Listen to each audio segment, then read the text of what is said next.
So, hi everyone.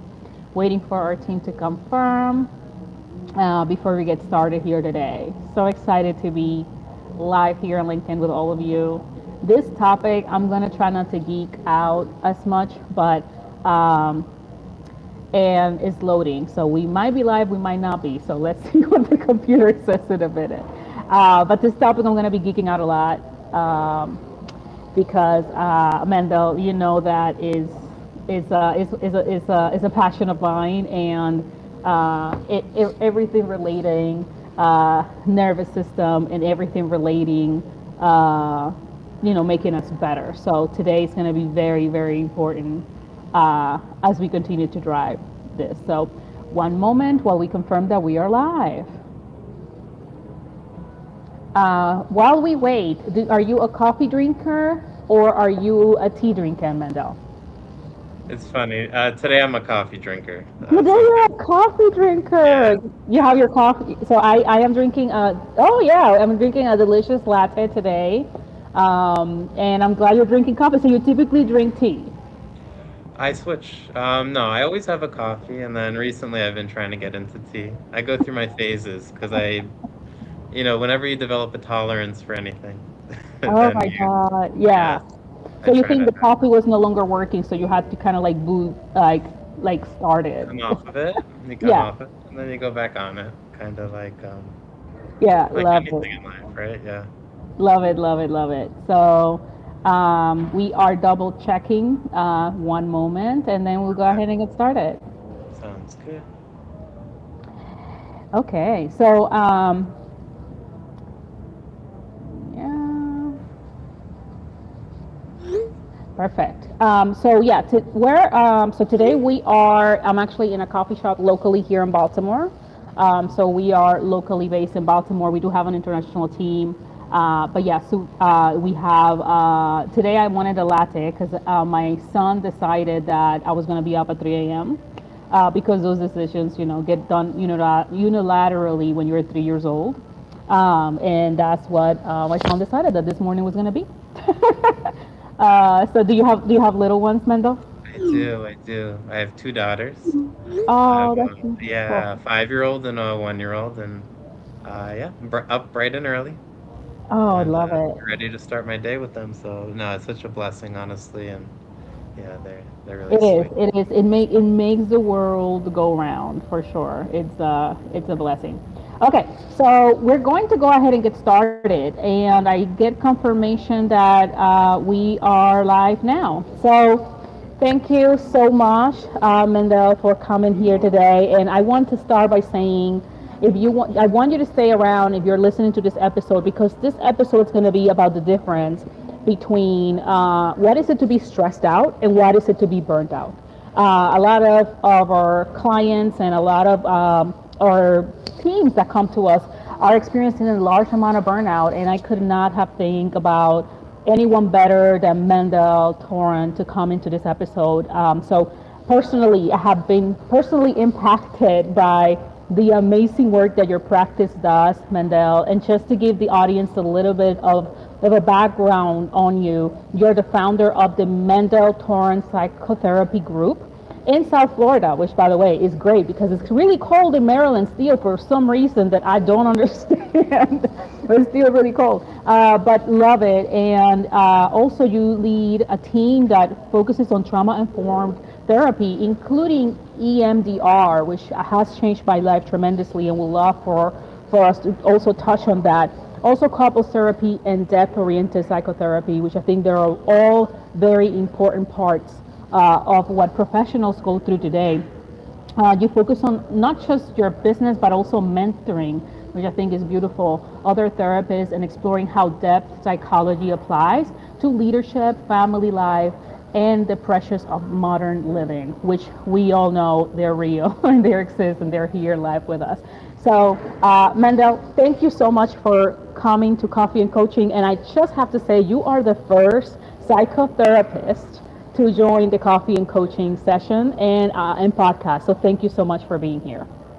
Beautiful. Thank you, Carol. I'm excited to dive in. Love it, love it. So, So one of the things I wanted to start with, even though it was very brief when we had our conversation, was around coaches and therapists and that line that exists. And one of the things I love the most is like for even the coaches that we work with, we're very clear on that line of, hey, this is therapy work. And the reason you're here is because when we were working with nervous system and actually utilizing to better health or environment and showing up back at work, I'm like, love this. I work with neuroscientists and neuroscientific research, but I am not an expert. And I'm like, this is one of those where I'm like, okay, I'm going to tap into an expert. And that's why you're here today. So our first therapist on the coffee and coaching session. So thank you for being here. Yeah, pleasure. And I like when people from different disciplines kind of come together. We can get very stuck in our lane and the approach that we have. Yeah. And there's something about learning. Now, coaching and therapy have a big overlap. Yeah. And sometimes we can say that we can wear different hats. Yeah. Yeah. Therapists, we're medically trained, so there's the background of diagnosis and all the formalities that go along with psychotherapy. But there's definitely a large overlap, and some things I say coaches do that therapists don't do as well, and therapists do that coaches don't do, and then there's the legal piece as well. But I think that there's a beautiful partnership that I have. I have clients that have coaches that help them to actually be able to implement a lot of the insight. The integration work can happen with therapists and therapy as well, but um, yeah, Love there's it. different roles. Yeah, I personally, what I know but based on experience with other coaches is we have absolutely no problem establishing that line. And I love that, right? Because I think, this is mental health we're talking about, and it needs to be taken very seriously. It needs to be managed by a professional. And I think what I love about it is that, both professions, we're trying to heal the world. We're trying to help the world. We're trying to make it better. And I absolutely love that, I think there's such a partnership in both universes and world that, it's what makes this conversation so important and so special.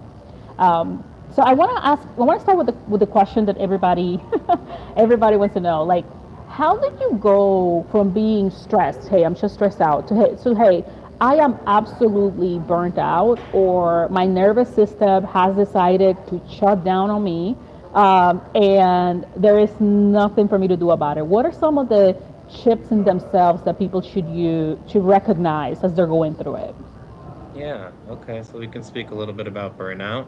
And there's usually signs before. So I like to say that the best work I do with folks is prevention work.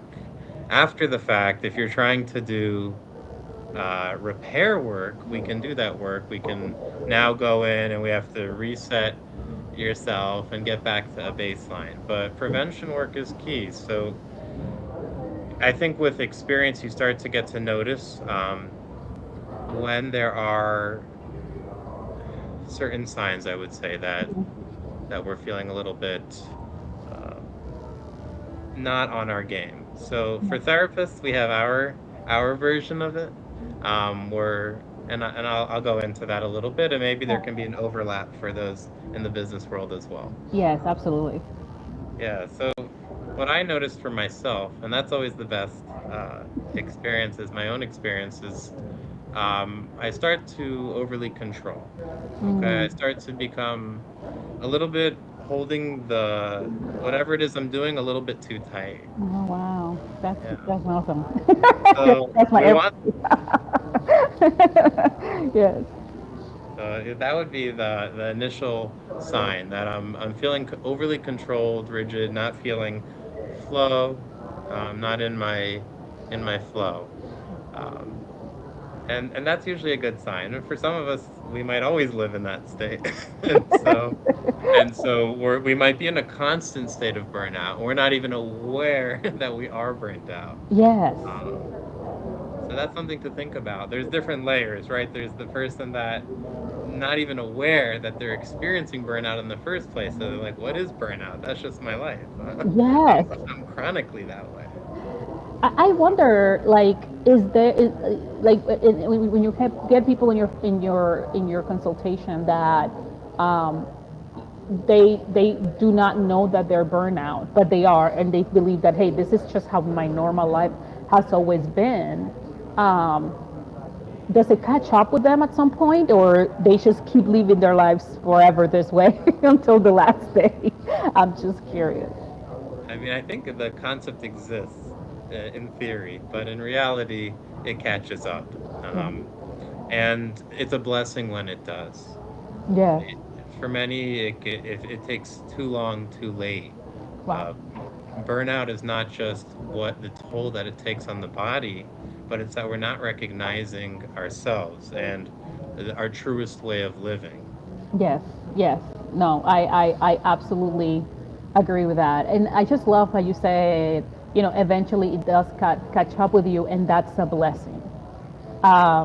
I feel, I have been in some parts there where, I'm going to be vulnerable, but my fear of flying from my 20s came back in my 40s.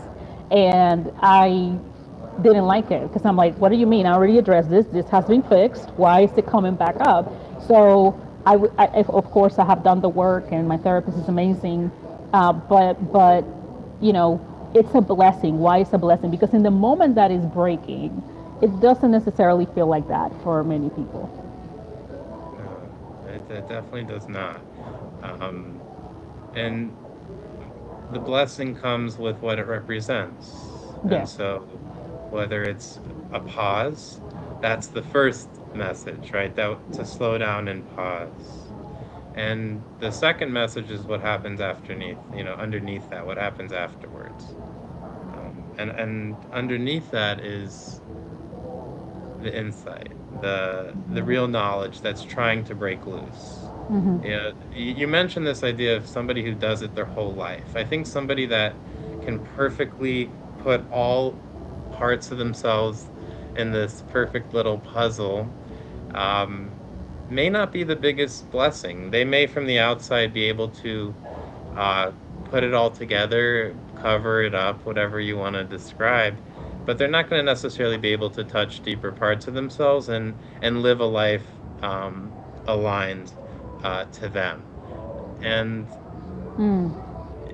always a repercussion. It always seeps out. If it's not with you, it'll be with your children. If it's not your children, your spouse, or if not your spouse, then in this today's talk, it'll be your employees. It'll be the Yes. people you impact.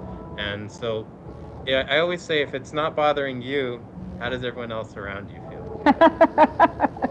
um, I know this is for the audience, but it felt for me a little bit because I do remember I'm actually in the process of writing a piece, and I remember not just me, but just some of the leaders that we work with that it's like, I'm thriving, I'm doing great, things are going amazing, and then you get to talk to their employees, and you notice that they're like, no, we're dying here, like we're going so fast, we're not stopping, there's no analysis, there's no data, she just goes go, he just goes go. And in your mind you're like, I'm doing great because I have everything under control, but the people around you are suffering. um, and I think that what you're bringing up is very important because that's one of the things that we teach here during coaching is like, if it's not, how is it impacting others? So if you're only using your natural born talents or your strengths towards yourself, then you have a very raw strength and you're not mature in that strength that you have because it's supposed to impact everyone around you in a positive manner. So I absolutely love that. So you mentioned, that we talked a little bit about this, that sometimes high levels of stress can reactivate deeper emotional patterns. And I think that in the workplace, a lot of people sometimes feel like um, we we have to be, we cannot talk about trauma, we cannot talk about therapy, we cannot talk about what's happening in our personal life because our personal life is separate than our work life. So, what are your thoughts on those particular scenarios when deeper emotional patterns show up, and what does that look like? Yeah.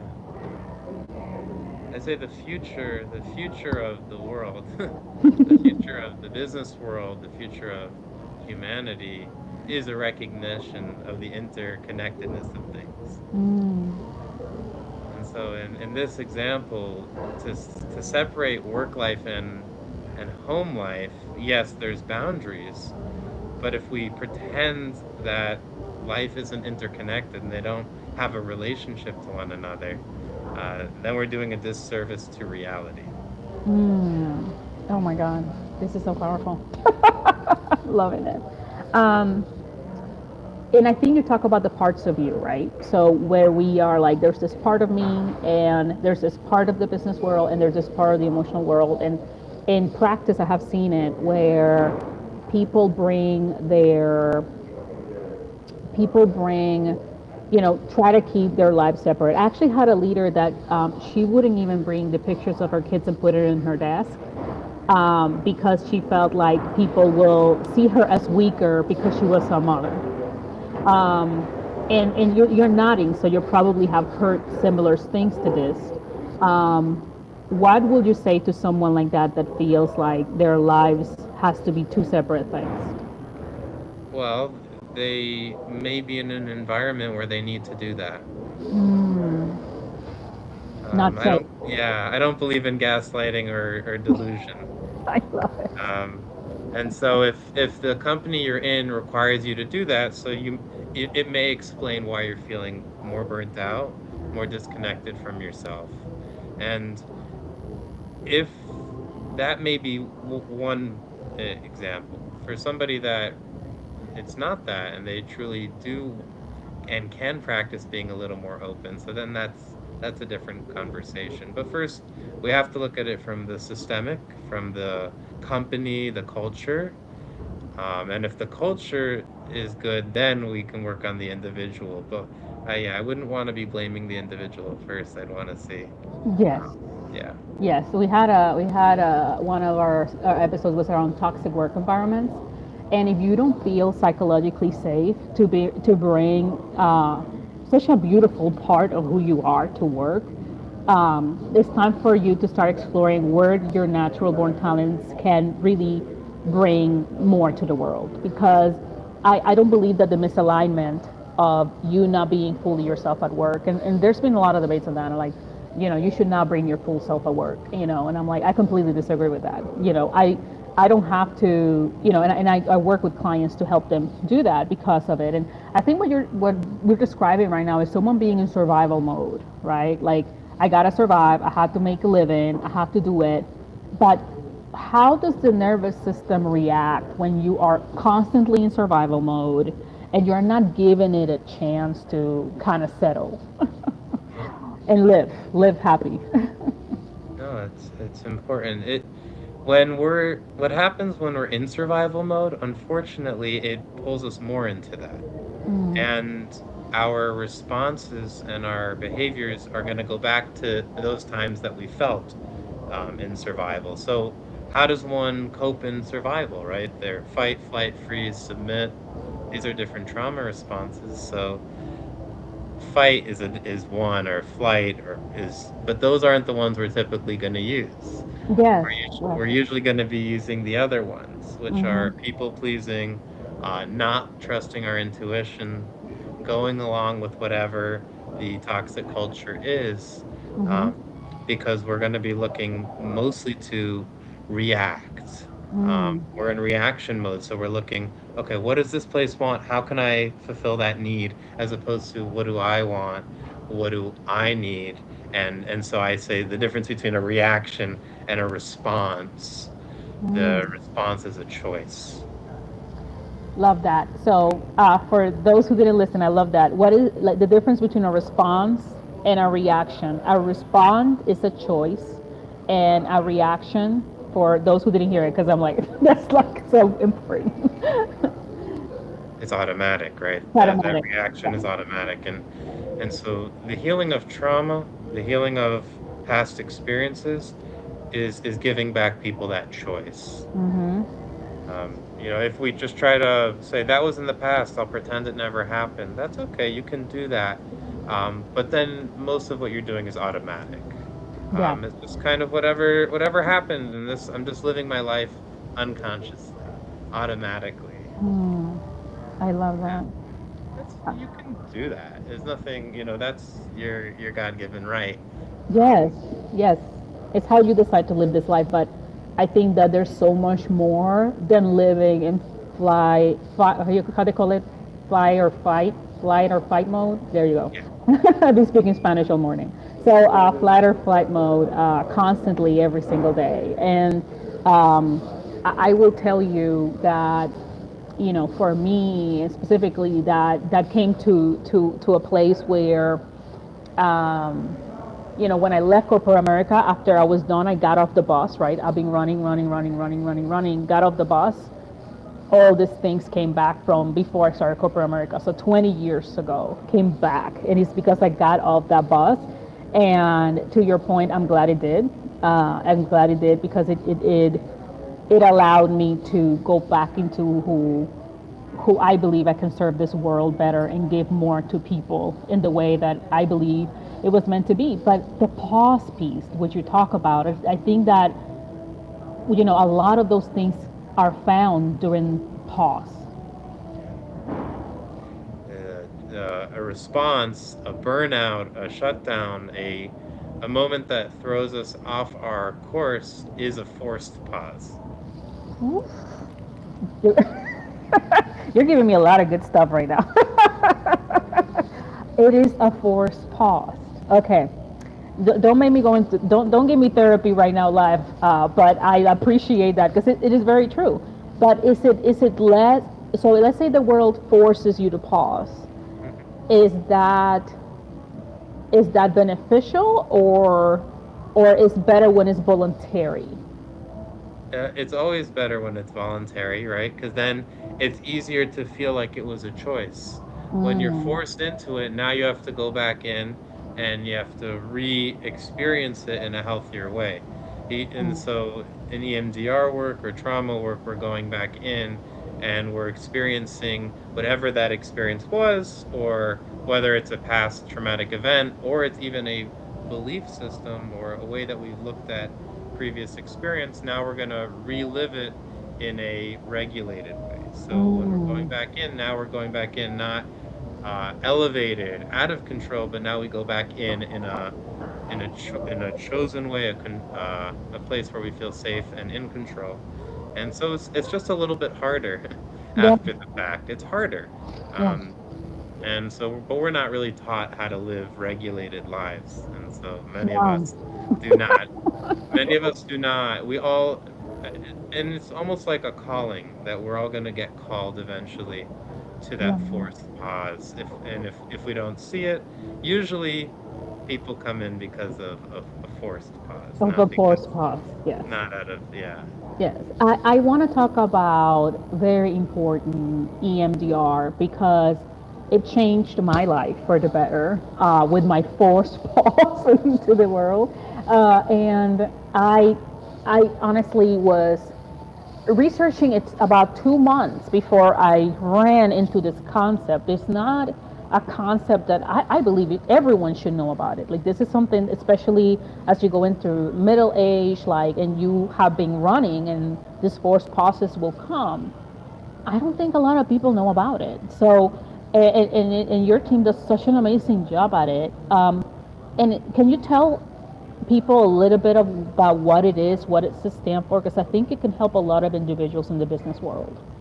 Yeah, no, 100%, especially for those who are either looking for something more or deeper in therapy. So not just talking about it, Yeah. venting, and EMDR is under the umbrella of trauma work, what we would call change therapy.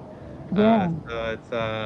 There's something changing in the process. It's not just that we're talking about it and talking about our week, but we're going into the core root of the experiences in your life.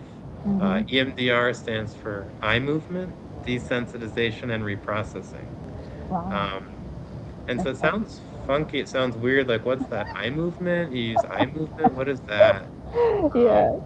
and that's what it originally used, and we use it a lot as well now, but it's side to side movement. Um, which allows a person to deepen the experience of whatever it is that they're connecting to. Yeah. If it's positive, resourcing, we call it calming, it'll help them deepen that experience. Yeah. If they're processing a traumatic experience, it'll help them to go into it while feeling regulated enough in the experience itself. So instead of it being re traumatizing or overwhelming as it is when we have a flashback or we think about it, now we're able to go in and desensitize, right? That Yeah. lowers the intensity and reprocess. So something changes in the experience. So that's a very beginning part of an explanation. Thank you for that because I had no idea what it was. I was creating my own calm card for my airplane flight coming up, and so I created this chat on ChatGPT, and I started creating my own calm card and getting data and facts. Because in my mind, if I tell the rational side of my brain that this is an irrational fear, then everything should be fine, right? So, because I thought or think that I can control everything. I'm You working could on it. think your way, no, that we could think our way out of things and that knowledge our way out. And the truth is that that's only half our experience. Half our experience is knowledge, the other half is emotional. If you want to say the right side of the brain, the other half of your brain is intuition. It's faster than your knowledge base. And so when we're encountering a threat or we're encountering a human being, let's say our boss at work, Yes, yes, it's what responds, your logical side, or is it the first response is going to actually be your emotional side? Is yes, this safe? Is this safe? If I don't feel safe, boom, my brain's going to tell me this is a automatically a unsafe place, and so then my logical brain will process it that with that lens. And so I'm going to try to placate. If I'm a people pleaser, I'm going to try to do what the boss needs. If I'm a fighter, I'm going to become reactive and irritable. If I'm a flight person, I'm going to run away or just try to, or I'll check out and I'm yeah. not even hearing what they're saying because my brain has already interpreted it as unsafe. That is so incredible. I wonder how many people are not saying it, but they are in an unsafe place at work. And to bring back that example of the person who wouldn't bring their family pictures to work, that does not feel like a safe place to me. If the value that I bring as an employee and our brains, I believe, and please correct me if I'm wrong because you know more this more of this about this, but um, I think that we connect our ability to provide and bring income as a livelihood thing. So it's like a life or death thing. If I lose this job, like my livelihood is in danger. And that's why in today's environments, a lot of the readings that I've been doing, like, we our jobs provide as much stress as if we were in the jungle being ran out for a lion behind us, which is even crazy to think. But in reality, it's the reality of many people in the world. It really is though, and that's not a lie. That's actually our truth, and that we live in a society, um, and that's how we earn livelihood and support our families and take care of ourselves. And um, it's very difficult to tell a person in that experience that there could be another way. The other way sometimes is right creating our own experience. Yeah. Could be leaving our job. It could be changing the way we, work with the people at our job, changing our boundaries, changing our communication. Doesn't always mean leaving. We want to take whatever's the best opportunity in front of us. Sometimes that means leaving. Sometimes that means creating our own thing. Um, but it's never reactionary. The best option is rarely the automatic one. Um, Yeah, Rarely. I Sometimes. love I love this. I know a lot of people that live their life reacting. Like, and I don't know if you've experienced the same with your clients, but even with my clients, I'm like, everything is a reaction of something that happened. Very rarely they are the catalyst of what's happening next in their lives. Does that have you experienced that? Yeah, I mean, there's so many things in our life that are out of our control. So we may just choose to completely, surrender used in the unhealthy ways. Surrender used in the healthy ways, I'm leaning into what life is, and do what's in my control, and I let go of what's not in my control. But for many people, yeah, we can start to just feel a little bit overwhelmed by all of it, and if we're not supported, um, you use the word safety, and so I just wanted to stress the idea that there's different types of safety and on different levels. Hmm. Maybe we can go into that We'll just love for a that. moment. Yeah, I will love that. Yes. I think that like we want to feel safe enough. Um, yeah, there's never going to be perfect safety, and what does it mean to feel unsafe at work? It may not be physically, it may not even be a threat for your job, but it just may be we call it more emotional safety. Hmm. Um, and that might be something that many people in the work world don't value. What's the point? Who cares? You're emotionally safe. What does that mean? You're just being overly sensitive. No, like, why? I guess to somebody who's more like asking me, why should I have my employees feel emotionally safe? Like, what's the advantage for me? If you want to speak to that, um, I would say that's going to allow us to be it's when a person feels truly emotionally safe at work, they're able to be in their creative flow.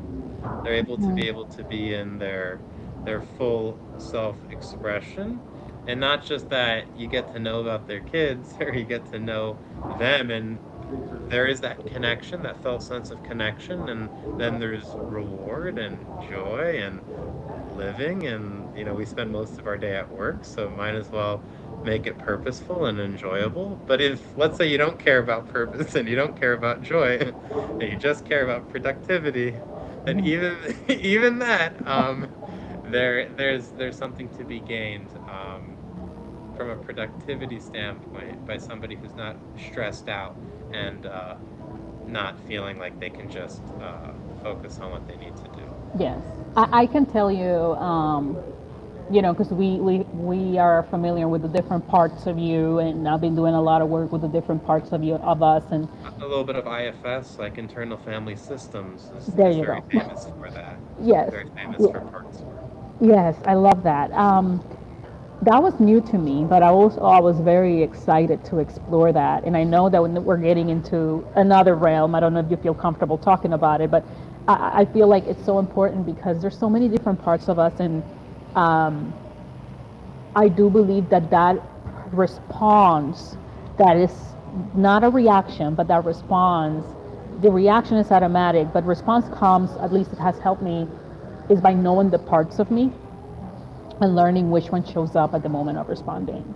So do you want to talk a little bit about that? You said it. I don't know the term. No, Internal it's right. family system. Yes. Internal family systems is one of a branch of ego state therapy. So ego state therapy is like the original therapies under the term structural dissociation model. That's like the original research behind it. And then internal family systems is a modality or a therapy that is more famous, and it's IFS. Love it. Is IFS is famous, and it's ego states, IFS, whatever you want to call it, depending on the therapy. They're all using the same idea that we have different parts of us, and or multiple personality. In the extreme, literally, there's the concept of multiple personality or Yeah. extreme dissociation, Yeah. split. And then the regular person, we have different versions of us that show up in different situations. Um, and it's very validating. It's a very empathetic way. Instead of saying you, it's that part of me. And it really helps us to start to flesh out and not to create more separation, but ironically to actually help us reintegrate. Because Yeah. when it's all chaos and it's all one big mosh pit, we can't quite really get to know ourselves. Yes, I love it, and I think when I think about that, and they were talking about, different people how they choose to react. I'm like, oh my God, I am a fighter, and I am a people pleaser, and like there's a side of me that it loves to please everyone. That's I was raised that way, and there's the fighting side of me that comes afterwards, right? So like it's one that like I love that because in the strengths world, we typically tell people like you have a toolbox of different strengths that you bring, natural born talents, and you choose which one you use when, right? So I'm an introvert. I am not good at talking. I am, and also I meeting new people is very nerve wracking for me. I get really nervous. And a lot of people say, I will never know. Like, I would have never known. But I'm like, it is 100% who I am. But I have to choose a certain strength of mine, the excitement of knowledge, right? Which is like what gets me excited about all of this. And and a lot of different clients have different things. So I'm so grateful that you brought that up. I do have a question that I could talk forever about this. But is there any techniques that you believe could help professionals who are not, who don't even realize that they're stressed, right? And helping them realize when is it tied to deeper experiences versus when it's just you're stressed out. I definitely don't think that we should, yeah, overthink it. Like Hmm. sometimes we need to just make sure we're eating, sleeping, and taking care of ourselves. And Yes. and if we're having a hard time doing that, that could be a good sign right there. Like if we're not eating, sleeping, um, and being able to take time for ourselves, that could be a sign right there that something's off cue. Yeah. Yeah. It could be that simple, if it's that there's something at work and it's happened, oh, there's this deadlines, that's one thing. But if you're chronically and something keeps happening over and over again, that's when you know it's something to look deeper. If it's Mm. just a one-time experience, things happen, life happens. But if you notice that you're chronically feeling that way, or it happens over and over again, then we start to say maybe there's something that we're being pulled to. Maybe there's something that we're actually not to blame ourselves, but to start to just take accountability and see, okay, what role do we play in this? How can I shift that experience? I love that so much. Before we wrap today, I want to say thank you for having this conversation. It has been so wonderful. What will be the first step that someone that realizes that they're going through this should take? My recommendation will be, for me at least, would help me. When it was goal oriented, I'll go to a coach. But for me, when I realized that the rational side of my brain was not understanding that this airplane is safe,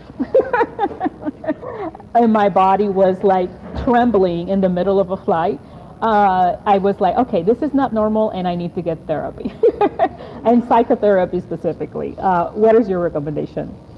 Yeah, I mean, I think it's almost like I have to get over the idea of feeling shy. The idea that not that everyone should go to therapy, but I think that if you but also not like I'm also not shying away from that. Like Yeah, the idea at some point in your life, at some point, it could be when you're in your 50s, it could be in your 20s, there will be a moment where it may be time to go inward yes, and that you want to and shift the parts of you and in specifically psychotherapy and specifically I use EMDR and trauma work because that's that next level, right? It's not yeah, just about talking about our week or having it's nice to have support in traditional talk therapy, but you actually want to change something. You want to face some of those hard things. So I definitely recommend looking into somebody that does that kind of work, so trauma work, whether they're doing EMDR, IFS, or somatic work, hmm, and yeah, that they have that training so that you could really work on it on the emotional and body level. thank you so much. And I think it's so I believe everyone should go to therapy. In my opinion, I come from a culture where it's not recommended, right? But, my mom is like, what do you need to go to therapy for? Latino community is very hesitant of it. But I have seen, I always say about my own children, like my job is to try to limit the amount of hours they're going to spend in therapy in adulthood, right? Because for me, the emotional intelligence piece, I try to teach it to my 12-year-old daughter, and even with my son, like I do things that I didn't do before, like tell me how are you feeling, and he's like, I'm feeling frustrated, right? That conversation that I don't remember ever having that conversation before.